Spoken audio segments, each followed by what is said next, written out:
God damn it, I forgot. I left the oatmeal in the microwave.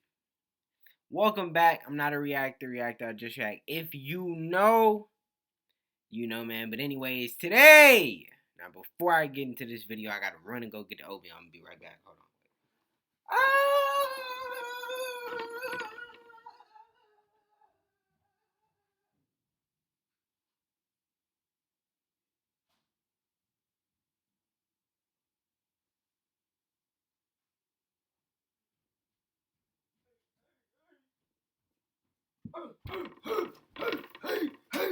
Hey. I told you I was gonna be right back. Like, where you going? I told you I was coming right back. I told you, man. But anyways, today I'm gonna be reacting to hiking in incident, accident survivor interview Kevin. Bro, I actually have a story time for a accident that happened. Well, it wasn't really an accident. No, forget that.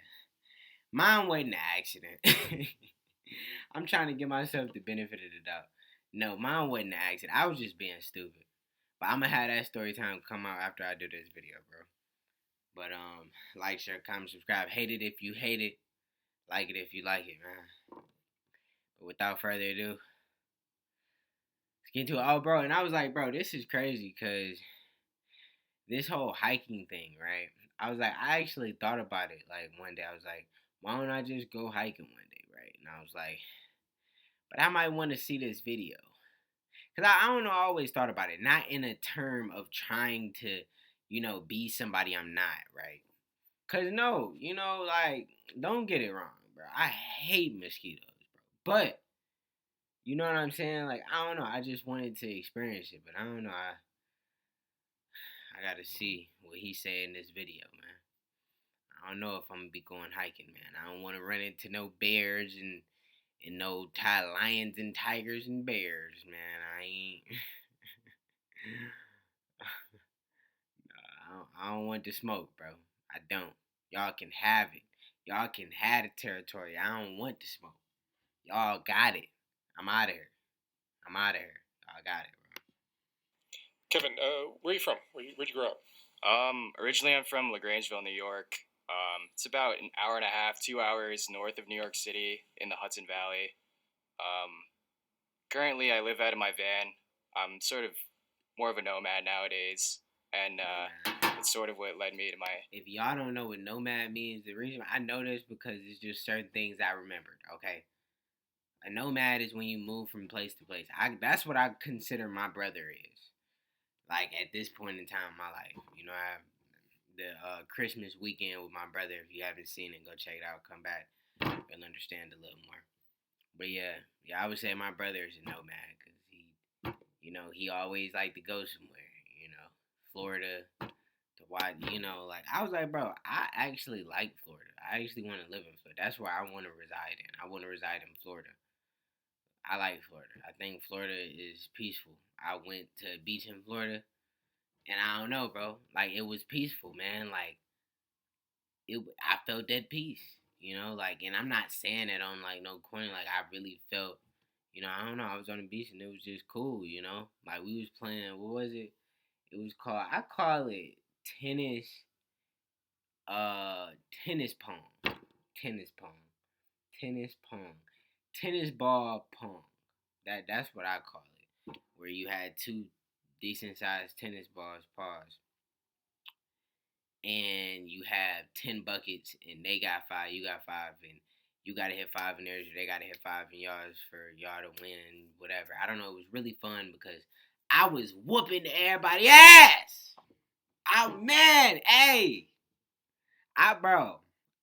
man, I ain't gonna lie, man. I gotta play it again, bro. I gotta play it again, man. And I was off the accident. Your story to begin with, yeah. So you're a hiker. Yeah, I'm a big hiker. I like rock climbing and just screwing around in the mountains and stuff like that. So tell me what happened. So, it just happened recently, right? Why he say screwing around? What do you mean by that? What do you mean by that? Like I thought the people that went hiking didn't screw around. I thought they got straight to business. You know, like I don't know, bro. Like I don't know. I thought they got straight to business. Yeah. This happened probably like 2 months ago, about 10 weeks ago. So I guess I'll just take it from the start. It was a beautiful day, and me and my buddy are big into rock hounding, going out and looking for cool rocks, wherever it may be, you know. But a lot of the times, it's in these like really, really remote locations. And so my buddy just got a new job. Time out. Time out. Let me get this straight. Let me get this straight. Y'all looking for rocks? Let me get this straight. Okay. And we made this plan to go up there and dig for rocks and everything like that. And at the time, he was extremely sick. He had the flu, and also he had bad back. So why would you do it? You know, we were stoked, and not a cloud in the sky. It was like the most beautiful day possible. So we slogged up there. It takes like about 2.5 hours out in the Inyo Mountains in Eastern California, almost Nevada actually. Like I said, super remote area. And we get up there and we start digging, and we were having a great time. Didn't really think much of it, you know, until it was my turn to start digging under this massive boulder that was perched up on a 45-degree angle hill. And so they digging out rocks. They digging out rocks, y'all.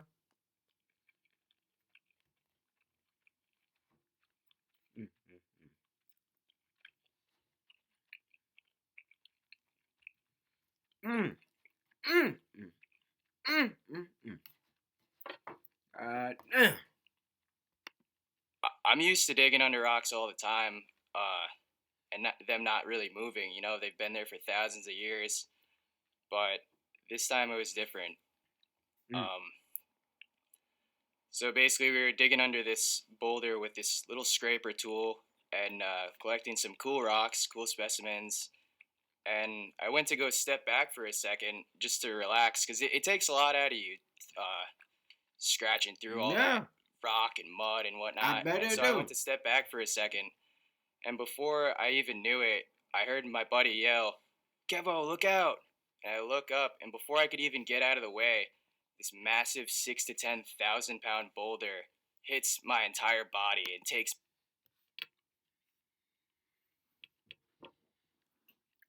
What?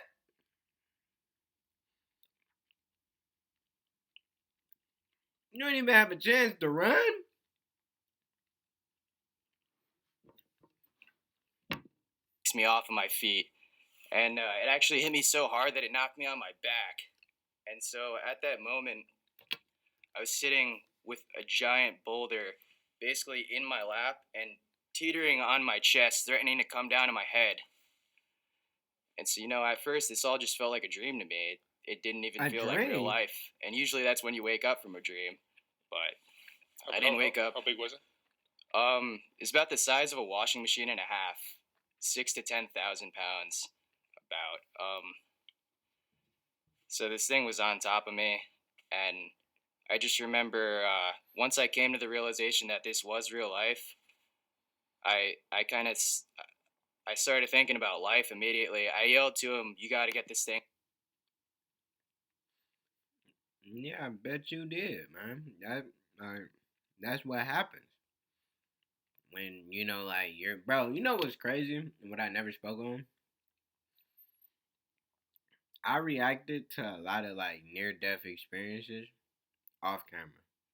So like I know a lot about, like I even watched the Netflix, it was a Netflix series on near death experiences. Like so I know a little bit, you know, about what bro trying to say. Thing off me, it's killing me, it's killing me. And I could feel the mass of the boulder. I couldn't move it at all. Like I said, it was teetering on my chest. So I looked up at my buddy's face, and he had the most deranged look on his face I've ever seen. And we've done a lot of things together, like sketchy stuff in the mountains, but I'd never seen him make this facial expression. And so he starts saying like, "No, no, like this isn't happening. We got to get you out of there." As he's panicking and trying to push the thing, and so he finds a second to grab this pickaxe that we were digging with, Right. and to come on my side of the boulder because I was facing uphill on a 45-degree angle, and he stuffed that pickaxe right under the boulder right next to me so that it wouldn't keep coming down on my chest. And W man. humans aren't used to being trapped under things like that. So naturally, I was trying to squirm every which way that I could to try to get myself out of that situation. And I noticed that even though both of my legs were completely crushed, I had my phone in my pocket and I wasn't able to access it. I noticed that my left leg, I was able to get it loose a little bit. And so I asked him if he could push that boulder up off of me a little bit. So what I did is I took that scraper tool that I was digging with and I cut my pants off. And so I was able to free my left leg and to maneuver up the hill so that I was out of the line of fire if it did continue to keep rolling down. Wow. So now I was in a situation where my right leg was fully pinned up to my knee. You can kind of see I still have the scars and everything. And my left leg was sort of in like a butterfly crunch position. And so that's where I remained for A what? A butterfly crunch position. And the other leg was at his knee. How in the world did you survive?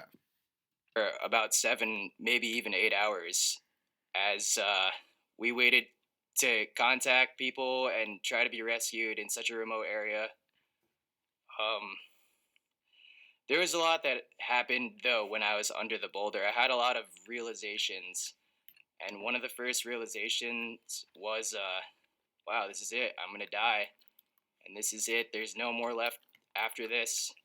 And I remember looking up at the sky and thinking, man, I shouldn't have spent so much time in my life stressing about money. And if I could go back,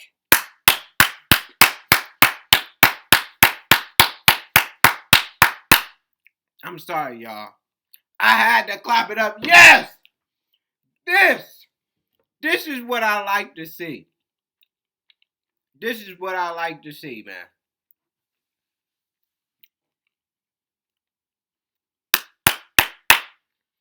Man, I just wish everybody was on the same page. You know, I do, man, because it's ridiculous. It's like, money's cool, but I'm not finna sit here and stress. If I don't make that bread today, I'm gonna make it tomorrow. If I don't make it tomorrow, I'm gonna make it the next day. But I'm always gonna make that bread. Understand that? But it ain't nothing to stress about. and do all these different things differently, I would try to give back to people more, and all this stuff was kind of going through my head. Thought about my family a lot, and this is only like split second things, but it feels like an eternity when you're thinking about this stuff.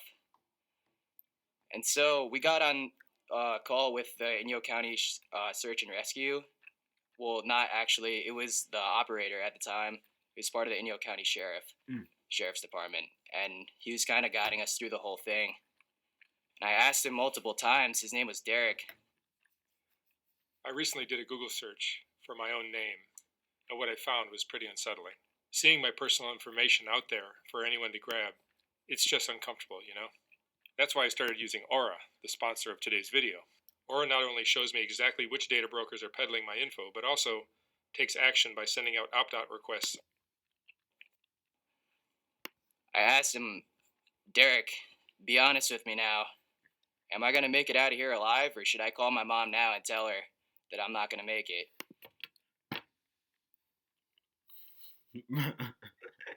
I don't want to say it. Y'all know what I want to say. I don't want to say it.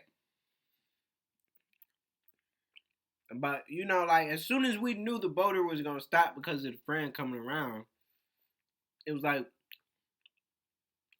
well, I mean, we knew you was going to make it.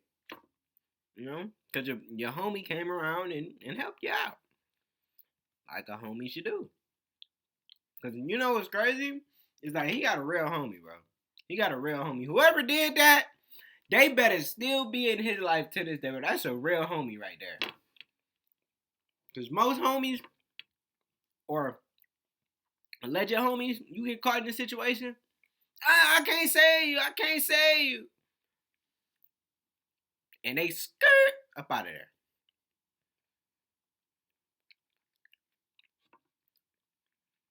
Everybody ain't your homie. But whoever went and helped him out to make sure the boulder didn't get any further, that was his homie. And he didn't want to give me a definite answer or anything like that because he wanted me to keep fighting up there.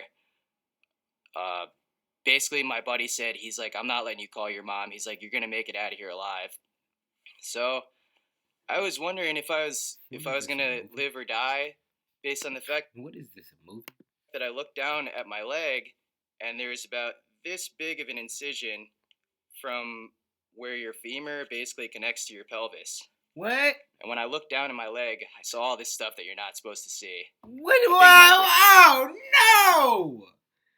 Oh, Kevin! Oh my gosh! Don't do it! Oh my! Oh my! Oh that! Oh! Oh, he about to say some wild stuff. He about to say some wild stuff, man. Oh my gosh, Kevin! Don't say it. Don't say it, bro. Cause that all that stuff just sound all wrong. Just everywhere where it's not supposed to be located. Just what? The femur of the who? What?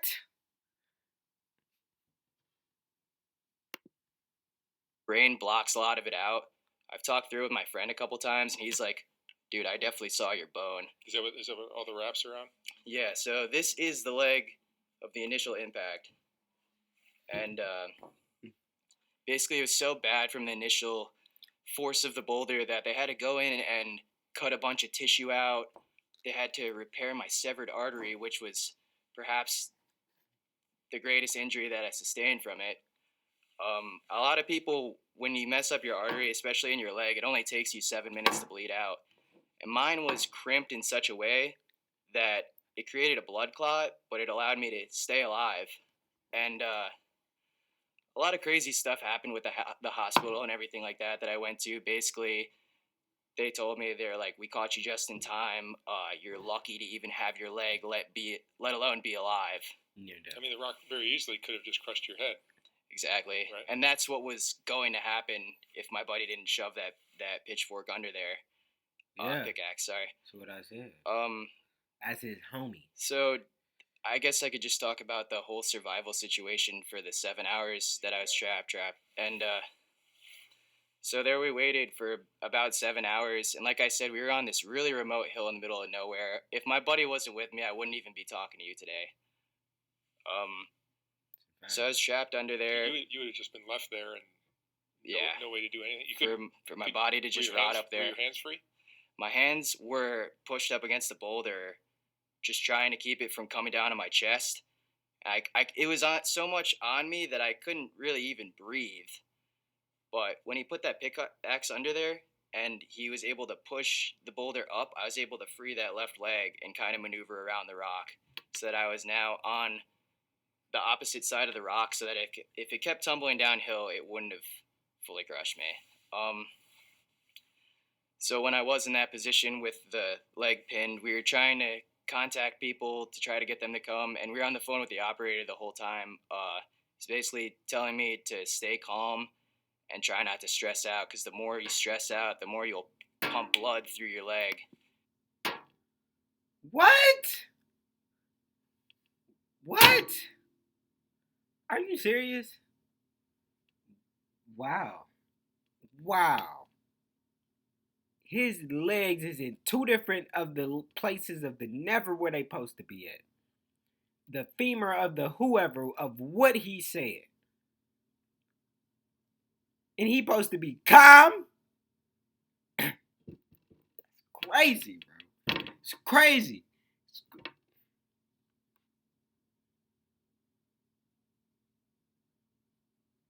The hell was y'all doing on the phone? Telling them to breathe inside and out?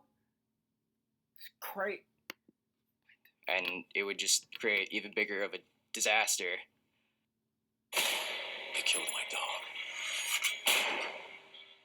You're gonna get a new partner, and then you're gonna get back out there.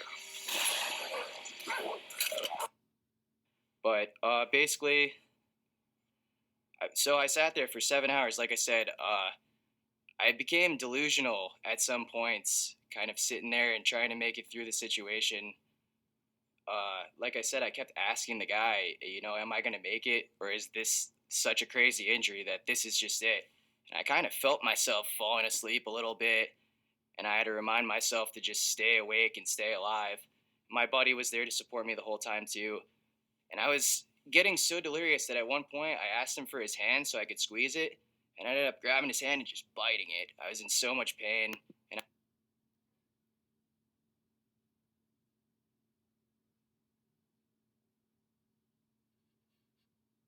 I was in such a deranged mind state that I wasn't even really thinking clearly.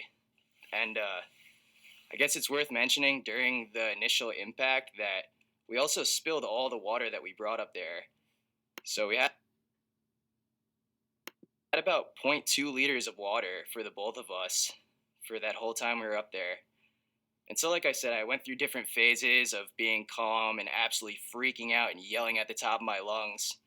And every time I realized it's not going to help, so I'd go back to being zen. Sometimes I'd close my eyes and think, maybe I want to just go to sleep right now, just relax and have this all go away. And then my intuition would kick in. It's like, if you go to sleep, you're going to be dead. And so during this time, they called in a search and rescue helicopter just to come locate us. At that time, I thought they were going to come down and just start dropping down and start to rescue me, but it was just to get our location. So they came, circled around us like 5 or 6 times, and boom, flew right back off to the mountains. What?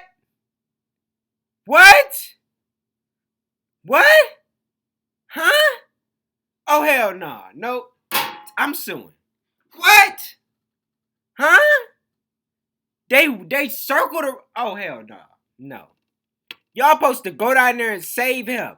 He's sitting down. Bro, he has a boulder on him. He is losing blood. And y'all gonna circle around 6 times and pull off?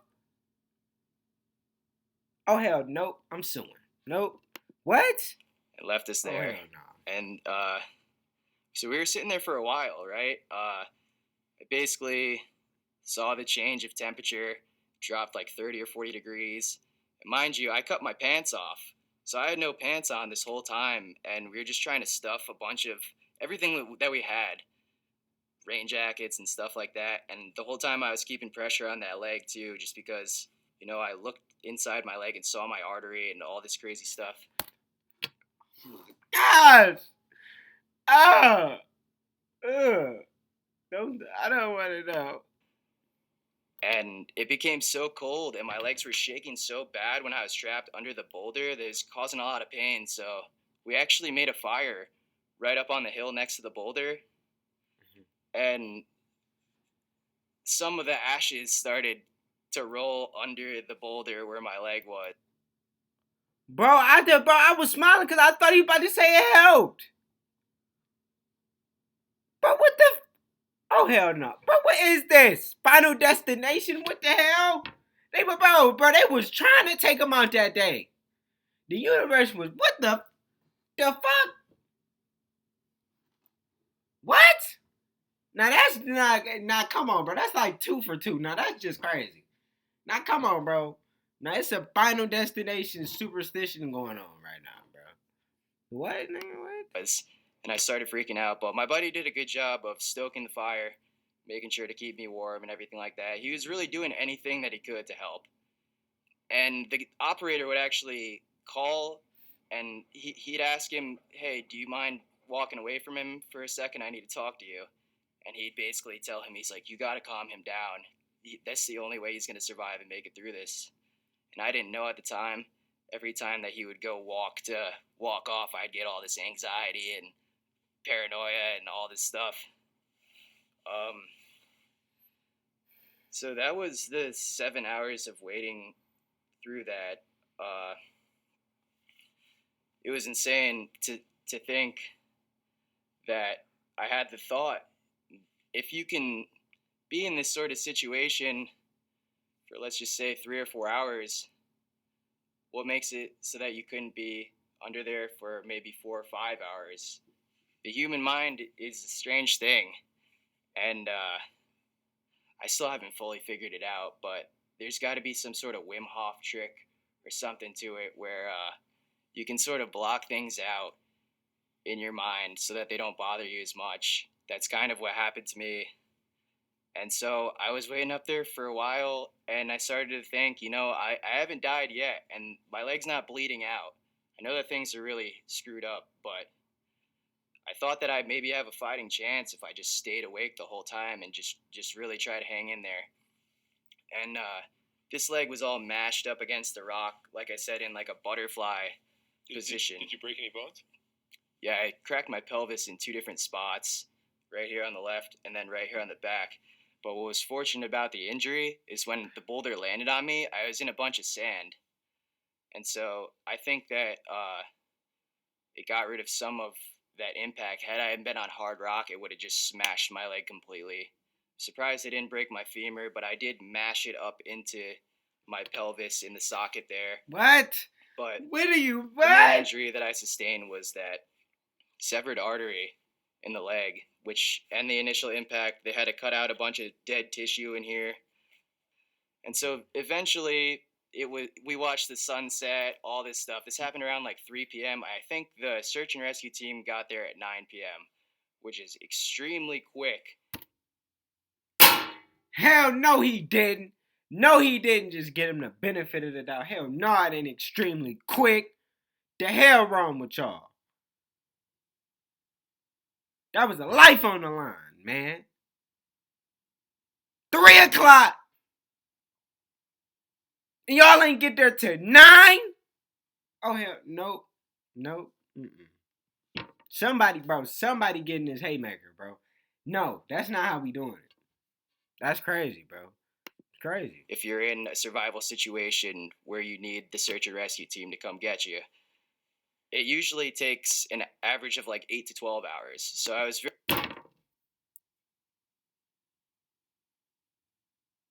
They might, what's crazy? Wow. I was like, bro, I couldn't. I'd be like, man, just leave me, bro. Forget it. Just leave me. I ain't waiting, bro. Forget that. I ain't waiting 8 hours, bro. If it's over with, it's over with, bro. I ain't 8 hours, bro. 8 hours, bro. 8 hours. I'm 8 hours in pain. 8 hours in pain. 8 hours the person could potentially die.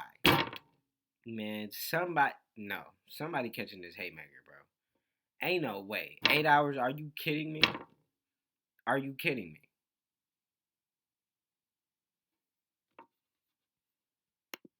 very fortunate. And so I looked up on the hill, and usually we walked up the hill from the bottom, but these guys found a way to come from the top. You had cell service there? So that's the crazy thing. My buddy just got a new Galaxy S23 Ultra or whatever, like the day after he got it, and it had cell reception somehow. He had 1 bar of service, but if you go back down into digging in the hole, you don't have any service. It's only when you're just standing up. And it was just that one spot, too, miraculously. But I saw the guys on the hill, and I saw them with their headlamps start walking down. And I thought in my head, these got to be the most badass motherfuckers I've ever seen in my life. So they come down, and I'm like, finally, someone that can help. And they just start getting right down to business. They have an EMT. He starts checking all my vitals and everything. While the other guys, I think it was a team of like 4 to 6 people, the other guys start actually drilling holes into the boulder and setting up these like rock climbing style hangers. Because even with the 4 or 6 of them, they couldn't have just like pushed that thing off my leg without causing either more damage or the thing was just too heavy. So they start taking out this rock drill and drilling holes into the rock and everything like that. And they actually created this pulley system where they were able to run a rope through those 2 rock climbing bolts and anchor it on a big boulder down below. And I think it's called like a 7-to-1 pulley system. While they did that, this other badass Australian search and rescue guy, he pulled out this thing called a high lift jack, which is used to flip over Jeeps that have gotten stranded while they're off roading. And he wedged that under the boulder and started cranking it up. And I started to finally feel some relief on that leg that was trapped. And so this had to be very strategically thought out, because anything that they did wrong would have just caused that thing to come right back down to my leg and smash it even worse. And so they had to be really careful, and it was in pitch black. So they finally got the pulley thing, and they got the high lift jack, and they started cranking it up while two guys held me under both of my arms. And they did 3 giant pulls, and on the third pull, I finally felt my leg finally be released. And so I thought that when they finally got me out of there, everything was just going to be okay. But they pulled me out of there, and I was on the ground, and I couldn't really move much, kind of just laying in a bunch of sagebrush. And around that time is when the rest of the search and rescue team showed up. So now there was probably like 12 to 15 people there. And usually when these guys are used to finding someone out in the mountains, their heads are all bashed out, they're unconscious, they're dead most of the time. The fact that I was still alive, I think, just became kind of a big party for everyone. And so everyone was joking around and making jokes to me and everything like that. They were giving me tea, warming me up. And I was so envious that they were having such a good time, because it was one of the worst times of my life, laying there. They was having a good time. Would you? You know what's crazy though? It'll tell you like, yeah, bro. I'm gonna just save it for my cause I know where he's getting at. I'm gonna save it for my story time I got coming in there too. Not knowing at the time that I had the broken pelvis and everything, and the severed artery and whatnot. So they're like, "Oh, you're gonna be fine. You'll go to the hospital, whatever." They asked me which hospital I wanted to go to, because I was halfway between Reno and Fresno. And the guys were saying you should definitely go to Fresno. It's one of the most premier hospitals, like in all of California, is for trauma. And so they they basically contacted the Naval Air Academy out of Lemoore. And because usually normal helicopters can't fly at night, you have to have like some sort of special permit or something like that. So they contacted these guys, and they told me, they're like, "Hey bud, you're probably gonna have to stay the night up here." And I was ready to just stay up there and wait till the next day. I was just happy to be not trapped under the boulder anymore. So I was getting prepared to stay the night. Everyone was just relaxing and having a good time. You weren't bleeding terribly? So I wasn't bleeding terribly, which was crazy, because halfway towards like the rescue, my buddy said, he was like, "I think you're gonna make it. You're not bleeding at all." Which, if I did start bleeding, it's only about 7 minutes until you lose all your blood in your artery. The boulder actually hit me in a way where your artery stems down here and then it branches off into 2. I got hit right up here. So usually you could make it out if you get hit in one of those lower sections, but I hit the main common femoral artery in my leg. But like I said, in such a way that it almost just crimped it and sort of stopped the blood flow, but it didn't completely sever. Is it just me, or do y'all stomach hurt when y'all hear this, bro? Cause I swear, every time I hear this, bro, my stomach. It apart where I would just bleed out, and that would have been that. So that was that. They contacted the Naval Academy. I thought I was gonna have to wait till the next day, but they were like, "No, actually, they're gonna be here in 2 hours." And so I was just laying there. I was actually laying on my side of the pelvis that I cracked, because I didn't know my injuries at that point. So it got to the point where the helicopter started coming, and it did the same thing. It circled around like 7 different times to try to get our location.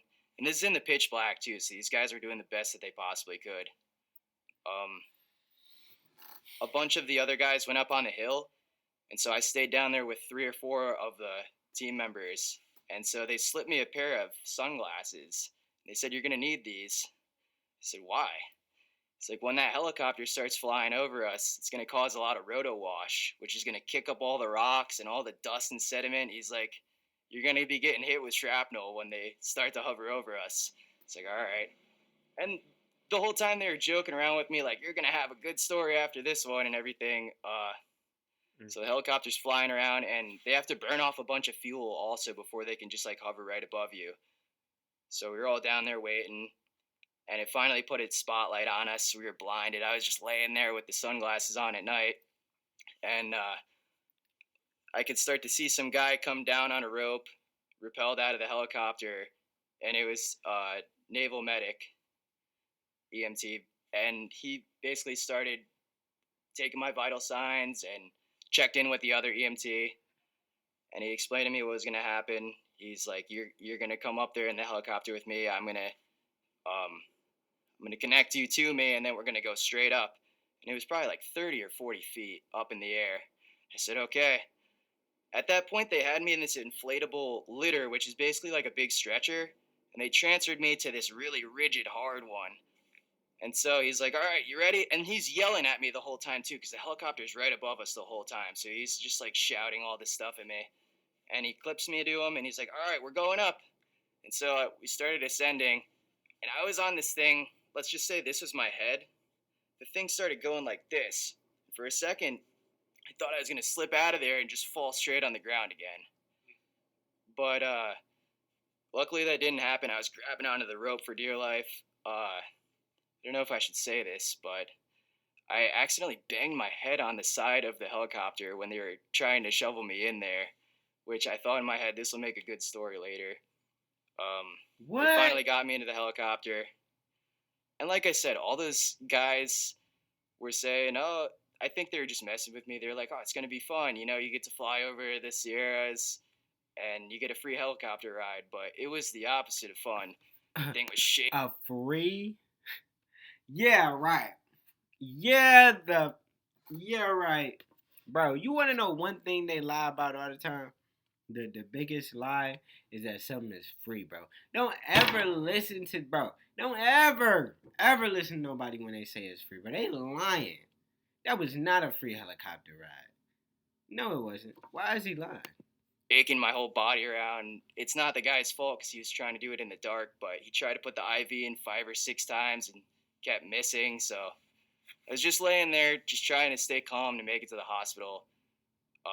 And I'd close my eyes and lay back every once in a while, and he'd kind of just tap on me to make sure I'm still awake and still alive.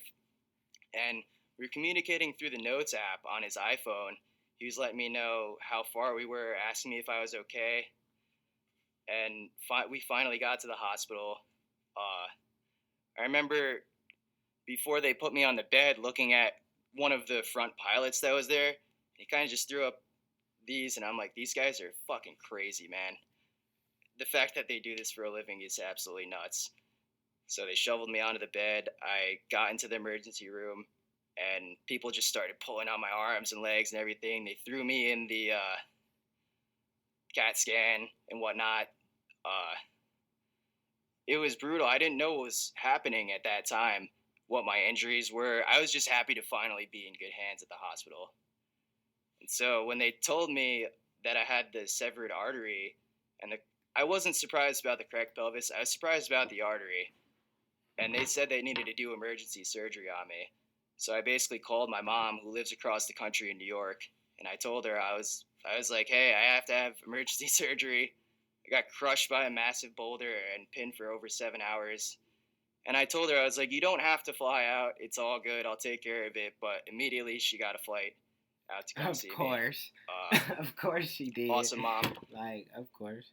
But what really hit me the most probably was the fact that